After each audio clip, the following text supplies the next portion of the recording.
Hello friends, कैसे हैं आप सब। तो आज मैं गायनी और आपस का एक और इम्पॉर्टेंट टॉपिक आपके लिए लेकर आई हूँ, तो जिसका नाम है ल्यूकोरिया। आज हम पढ़ेंगे ल्यूकोरिया। ल्यूकोरिया में सबसे पहले हम देखेंगे कि डेफिनेशन क्या होती है।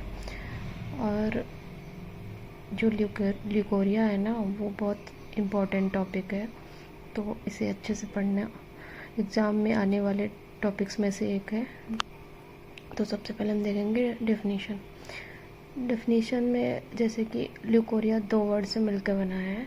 जैसे कि ल्यूको का मतलब होता है वाइट, उसमें भी पढ़ा होगा। जैसे ल्यूकोसाइट्स होती हैं तो वाइट ब्लड सेल्स होती हैं ना, वैसे ही ल्यूको का मीनिंग होता है वाइट। रिया का मतलब होता है फ्लो, तो वाइट फ्लो का जो डिस्चार्ज होता है उसे ल्यूकोरिया बोलते हैं। तो leucorrhoea is strictly defined as an excessive normal vaginal discharge. तो ल्यूकोरिया जो होता है वो स्ट्रिक्टली एक एक्सेसिव नॉर्मल वेजाइनल डिस्चार्ज होता है। मतलब इसमें कोई वो नहीं होता है, सिर्फ ये एक नॉर्मल वेजाइनल डिस्चार्ज है जो कि एक्सेसिव अमाउंट में होता है, तो इसे ल्यूकोरिया बोलते हैं। Also known as fluor albus, इसका दूसरा नाम एक है fluor albus. Features of vaginal discharge in leucorrhoea. अब ल्यूकोरिया के फीचर्स क्या होते हैं। तो पहला है excessive secretion. Excessive secretion leads to persistent vulvular moistness. तो ये क्या करता है कि मतलब वहाँ पे परसिस्टेंट वॉल्वुलर मॉइस्चर वहाँ पे बनाए रखता है वजाइना में। दूसरा है नॉन पोरुलेंट।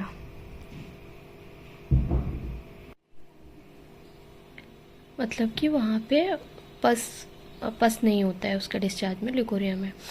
नॉन ऑफेंसिव, वहाँ पे कोई भी मतलब ऑर्डर नहीं आएगी, कोई भी बदबू नहीं आएगी। नॉन इरिटेंट, उसमें कोई इरिटेंट नहीं होगा। कोई नेवर कॉजेज प्रूराइटिस, वहाँ पे इचिंग भी नहीं होगी। ल्यूकोरिया में क्या होता है, इचिंग भी नहीं होती है, कभी कॉज नहीं करेगा। फिर ल्यूकोरिया की टाइप्स देखेंगे, कितने टाइप का ल्यूकोरिया होता है। तो ल्यूकोरिया दो टाइप का होता है, एक होता है फिजियोलॉजिकल जो कि नॉर्मल होता है, दूसरा पैथोलॉजिकल। तो फिजियोलॉजिकल में मेनली ड्यू टू एस्ट्रोजन, जब एस्ट्रोजन मतलब मेनली एस्ट्रोजन के वजह से होता है फिजियोलॉजिकल ल्यूकोरिया। दूसरा जो पैथोलॉजिकल ल्यूकोरिया वो अगेन दो टाइप्स का होता है, इन्फ्लेमेटरी और पैरासिटिक। तो पैरासिटिक में मोस्टली देखने को मिलेगा, अगर एग्जांपल देखें तो ड्यू टू ट्राइकोमोनाड्स, वहाँ पे ट्राइकोमोनाड्स की वजह से पैरासिटिक ल्यूकोरिया कॉज होता है। उसके बाद हम देखेंगे डिस्चार्जेस। ल्यूकोरिया के जो डिस्चार्ज हैं उनके कलर को देख के हम कलर से पता करते हैं कि ये किसकी वजह से कॉज हुआ। ठीक है, तो अगर हम ब्लडी और ब्राउन ल्यूकोरिया होता है तो इरेगुलर पीरियड्स की वजह से होता है। क्लाउडी या येलो कलर का है तो गोनोरिया की वजह से हो सकता है। और greenish with smell, then trichomoniasis, अगर वहाँ ट्राइकोमोनियसिस है तो ये भी एक कॉज हो सकता है ग्रीनिश विद स्मेल का। अगर ल्यूकोरिया थिक वाइट चीज़ी है तो ईस्ट इन्फेक्शन हो सकता है।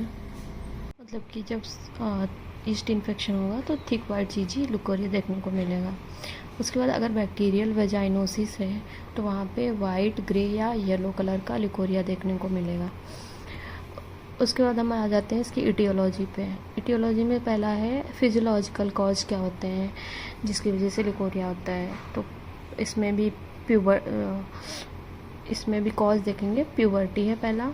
प्यूबर्टी में क्या होता है, इंक्रीज लेवल ऑफ एस्ट्रोजन देखने को मिलता है। तो एस्ट्रोजन जब भी बढ़ा हुआ होगा तो लुकोरिया देखने को मिलेगा वहाँ पे।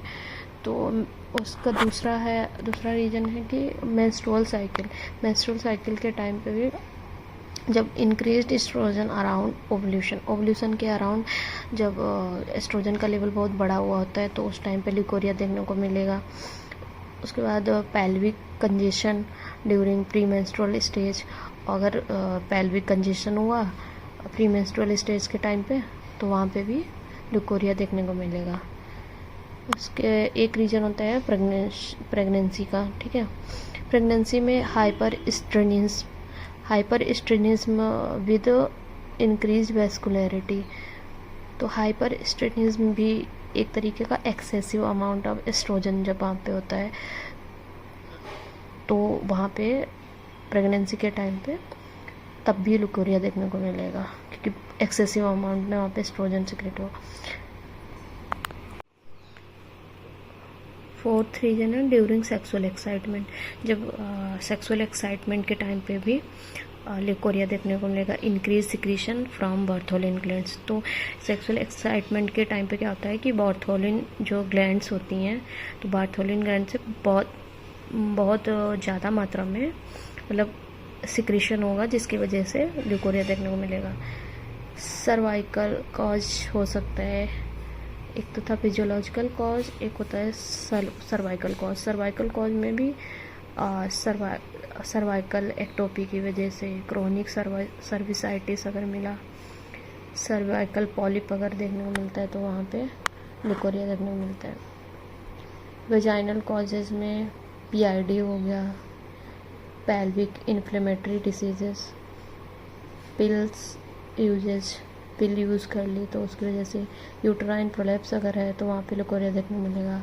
रेट्रोवर्टेड यूट्रस है तो भी देखने को मिलेगा। उसके बाद हम देखेंगे सिम्टम्स। तो ल्यूकोरिया के टाइम क्या क्या सिम्टम्स हमें देखने को मिलेंगे। तो पहला है वेजाइनल डिस्चार्ज देखने को मिलेगा। हेडेक रहेगा, इचिंग होगी, वीकनेस रहेगी, बहुत ज़्यादा डिस्चार्ज हो जाता है जिसकी वजह से वीकनेस हो जाती है। लोअर बैक पेन देखने को मिलेगा, pain in legs and carbs, tiredness, बहुत ज़्यादा थकान रहेगी। उसके बाद हम डायग्नोसिस देखेंगे। डायग्नोसिस में तो सबसे पहले तो हम हिस्ट्री लेंगे पेशेंट की। तो हिस्ट्री में क्या क्या इंक्लूड रहेगा, हिस्ट्री में हम सबसे पहले सिम्टम्स लेंगे, duration of discharge, associated symptoms like dysuria, dyspareunia, pelvic pain, ये सब हम हिस्ट्री में इंक्लूड करेंगे। फिर उसके बाद हम पेल्विक एग्जामिनेशन करेंगे। पेल्विक एग्जामिनेशन में फिजिकल एग्जामिनेशन, हम फिजिकल एग्जामिनेशन करेंगे। फिर फिजिकल एग्जामिनेशन में जनरल हेल्थ असेसमेंट करेंगे कि और देखेंगे कि वहाँ पे कोई मास या टेंडरनेस तो नहीं है फिजिकल एग्जामिनेशन में। फिर इंस्पेक्शन ऑफ वल्वा करेंगे। इंस्पेक्शन ऑफ वल्वा में हम वहाँ पे देखेंगे कोई किसी तरीके का डिस्चार्ज या कोई अल्सर तो नहीं है वहाँ पे। फिर उसके बाद हम स्पेकुलम एग्जामिनेशन करेंगे। इस स्पेकुलम एग्जामिनेशन में any pathology in cervix and vagina, वहाँ पे देखेंगे कि कोई भी सर्विक्स या वजाइना में कोई पैथोलॉजी तो नहीं है जिसकी वजह से ल्यूकोरिया हो रहा है। बाई मैनुअल पेल्विक एग्जामिनेशन करेंगे तो for any foreign body, adnexal tenderness और मास, वहाँ पे कोई भी फॉरेन बॉडी या एडेनेक्सल टेंडरनेस या मास तो नहीं है जिसकी वजह से ल्यूकोरिया हो रहा है। तो इसलिए हम बाई मैनुअल पेल्विक एग्जामिनेशन करेंगे। उसके बाद देखेंगे इन्वेस्टिगेशंस हम क्या क्या करा सकते हैं। तो सबसे पहला है माइक्रोबायोलॉजिकल स्टडी करेंगे, पैप स्मीयर टेस्ट करवाएंगे, काफ़ी फेमस ये टेस्ट है पैप स्मीयर टेस्ट। पीसीआर या न्यूक्लिक एसिड एम्प्लीफिकेशन टेस्ट कराएंगे, NAAT। उसके बाद हम देखेंगे ट्रीटमेंट हम क्या करा सकते हैं। तो सबसे पहले तो जनरल हेल्थ इम्प्रूवमेंट, ठीक है। उसके बाद लोकल हाइजीन मेंटेनेंस पे ध्यान देंगे, एंटी फंगल मेडिकेशंस चलाएंगे, एंटीबायोटिक्स देंगे, surgical treatment for cervical factors. तो सर्वाइकल फैक्टर के लिए सर्जिकल ट्रीटमेंट करेंगे। उसके बाद हम देखेंगे डिफरेंशियल डायग्नोसिस क्या क्या हो सकती हैं। तो डिफरेंशियल डायग्नोसिस में एक तो पीआईडी हो सकता है, दूसरा बैक्टीरियल वेजाइनोसिस। तो पीआईडी में क्या है, पेल्विक इन्फ्लेमेटरी डिसीजेज जो होती हैं वो इसका डिफरेंशियल डायग्नोसिस हो सकता है। बैक्टीरियल वेजिनोसिस में कर सकते हैं। बैक्टीरियल वेजिनोसिस क्या होता है, bacterial overgrowth in the vagina. अगर बैक्टीरिया की ओवरग्रोथ हो जाती है वेजाइना में तो बैक्टीरियल वेजिनोसिस हो जाता है। तो ये इसके दो डिफरेंशियल डायग्नोसिस हो गए। तो ये कंप्लीट हो गया हमारा लिकोरिया। फिर आगे हम गायनी ऑप्स में और भी टॉपिक्स करेंगे, तो आप लोग पढ़ते रहिए। मिलते हैं नेक्स्ट ब्लॉग में, तब तक के लिए बाय बाय, टेक केयर।